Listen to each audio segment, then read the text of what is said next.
संत को समाज का आईना क्यों कहते हैं? क्योंकि आईना वही दिखाता है जो हमारे चेहरे पर लगा होता है, क्योंकि आईना झूठ नहीं बोलता है। हम चाहे जितनी बार आईना के पास में जाएं, दिखाएगा वही जो वास्तविकता होती है। अब क्रोध में आकर हम अगर आईने को तोड़ दें तो गलती आईने की है कि मेरी गलती है। उसी तरह से संत होते हैं। संत समाज में जो कुछ भी देखते हैं वही वो अपने विचारों के द्वारा समाज को सचेत करने का काम करते हैं। क्योंकि जन्म, मृत्यु और जीवन, जन्म मेरे हाथ में नहीं है।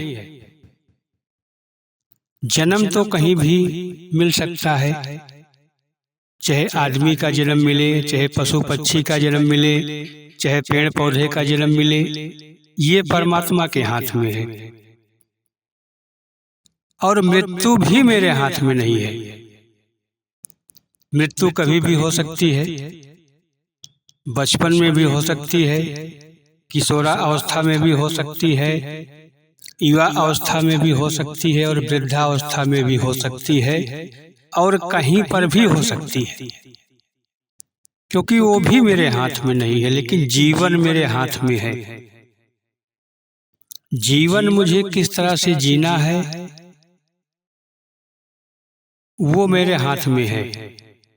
और मैं जानता भी हूं कि जिस हिसाब से मैं जीवन जी रहा हूं ये मेरे लिए आगे खतरा बन सकता है, या मैं जिस तरह से जीवन जी रहा हूं ये आगे चलकर निरंतर अंतिम सांस तक मेरे लिए अच्छा ही होगा।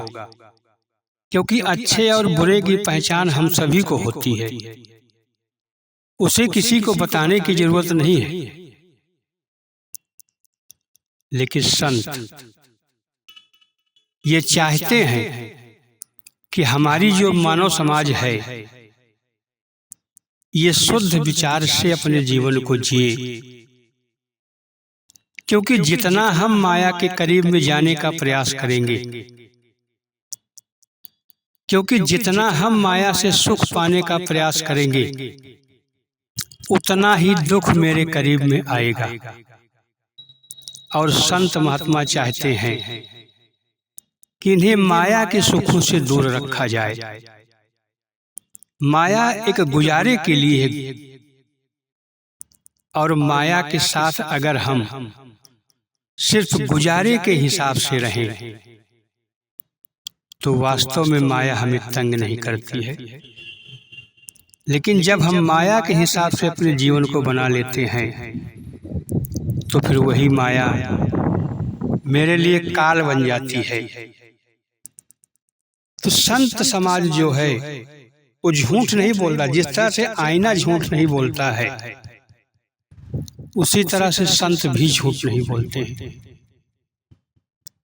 क्योंकि माया से सुख प्राप्त करने की संख्या बहुत ज्यादा है, और संख्या बहुत ज्यादा होने के कारण संत की बातों का समर्थन करने वाले भी बहुत कम होते हैं।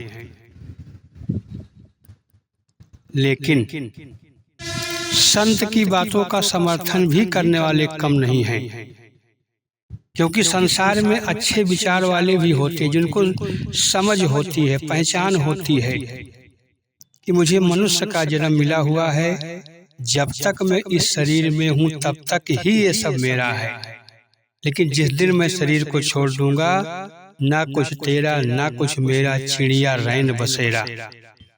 संतों की बातों का विरोध तो वही करते हैं जिनको लगता है कि मैं सदा यहाँ रहने वाला हूँ, मुझे कुछ भी छोड़कर नहीं जाना है, न जमीन छोड़ के जाना है, न मकान छोड़ के जाना है, ना सांसारिक सुखों का त्याग करके जाना है।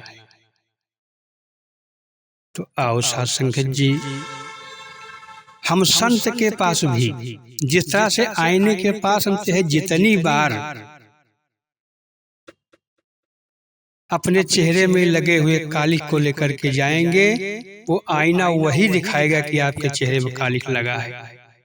उसी तरह से हम संत के पास चाहे जितनी बार जाएं और चाहे जितनी कमियों के साथ में जाएं, संत कभी ये नहीं कहते कि तुम मेरे पास में मत आना। वो सदा सभी के लिए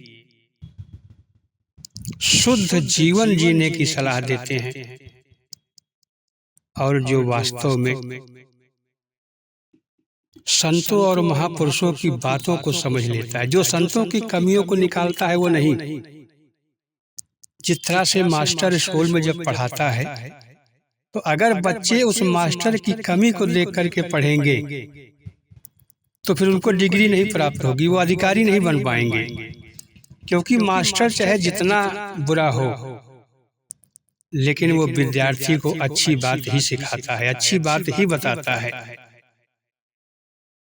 तो वास्तव में संसार में महान तो वही बना जो दूसरी की कमियों को ना देखकर स्वयं की कमियों को देखा, दूसरों की बुराइयों को ना देख करके स्वयं की बुराइयों को देखा। तो उसी तरह से महान वही हुआ जो संत की बुराइयों को नहीं देखा, संत को गलत नजर से नहीं देखा।